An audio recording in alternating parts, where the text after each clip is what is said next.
Hello, I'm Alistair Sanchel. I'm a filmmaker based on the island of Mull, and I'm going to be working with you on an introduction to filmmaking.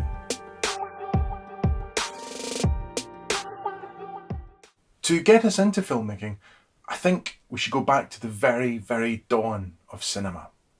Cinema starts with two French brothers, Auguste and Louis Lumiere, the Lumiere brothers. The film that we're going to look at today is called The Arrival of the Train, and it's one of the earliest films ever made.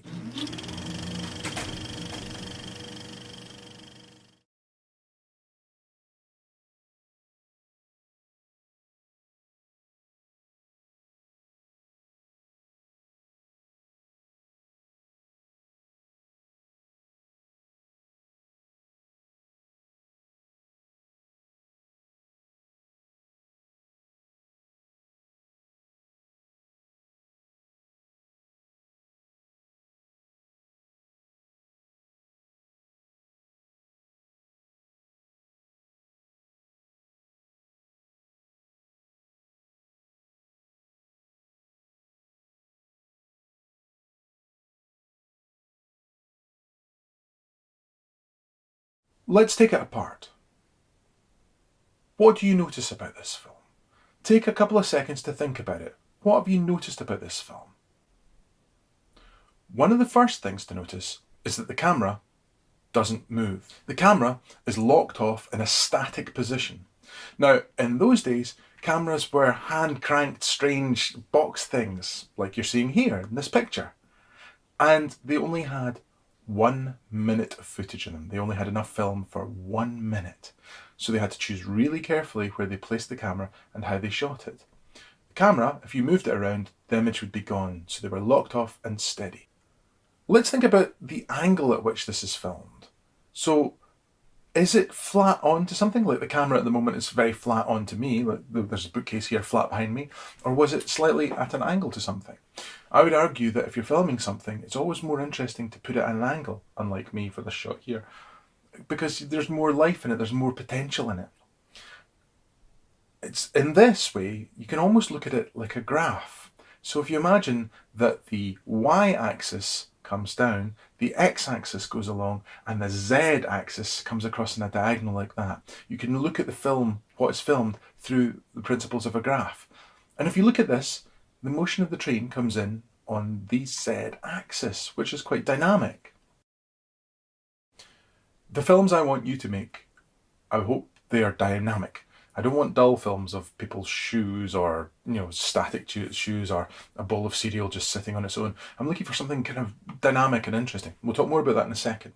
I've filmed my shoes. There's a bit of chair in it. This is really boring. Let's imagine the story structure of this as well. It appears just to be a train arriving at a station, but actually if you break it down, it's a lot more than that. There's the whole open space first, where you see that. You see people waiting for the train to come in.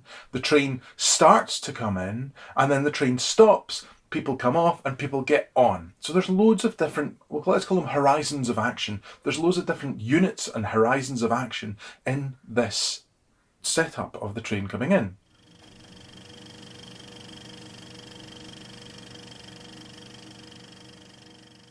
When you watch this, you can feel that it's maybe going on a little bit too long and little bits here and there.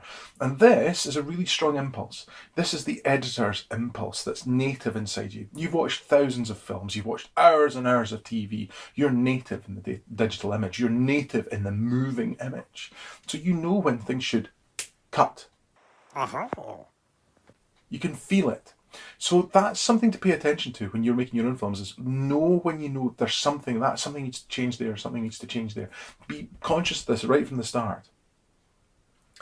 There's a Japanese technique from no theatre that's really interesting for storytelling, and I think this is really vital for our work. And it's called Jo, Ha and Q. Every unit of action, every bit of a story will have a Jo, a Ha and a Q.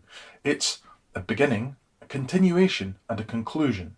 So if you look at this, the whole film has a Jo, a Ha and a Q. We wait for the train to come in, the train comes in, people get on and off. The Jo, Ha, Q. Beginning, continuation and conclusion. But actually, each section has a Joe, Ha and cue. So if you watch the very start of it, before the train comes in, there's the Joe of the moment the shot starts, the Ha of us waiting for that train to come in, the cue of the train actually coming in.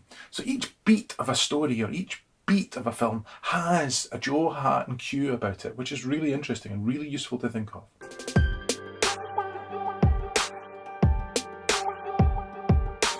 So your challenge is to make a Lumiere minute for us. I want you to film a static shot in landscape, not portrait, landscape, and I want you to film the world around you. Find something that has potential. Find something that is interesting. Don't just film the floor for a minute. No, film the world around you. And think, the Lumiere minute had no sound because there was no sound recorder, but you will have access to sound with your phone. So what does the sound suggest in the world around you? Find something that's a real, where you can suggest the world off camera through sound as well. That makes something interesting happening in your audience's mind. They imagine the space around them. And if they're imagining the space, it means it's getting inside them and it means you're doing your job well. So that's your challenge. 1 minute of footage from a static perspective.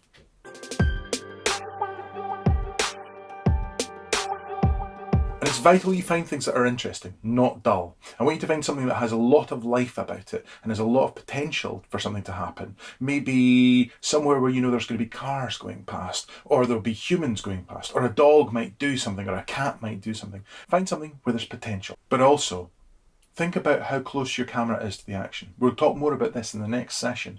How close is your camera to the action? Are you quite close up? Are you far away? Are you really far away?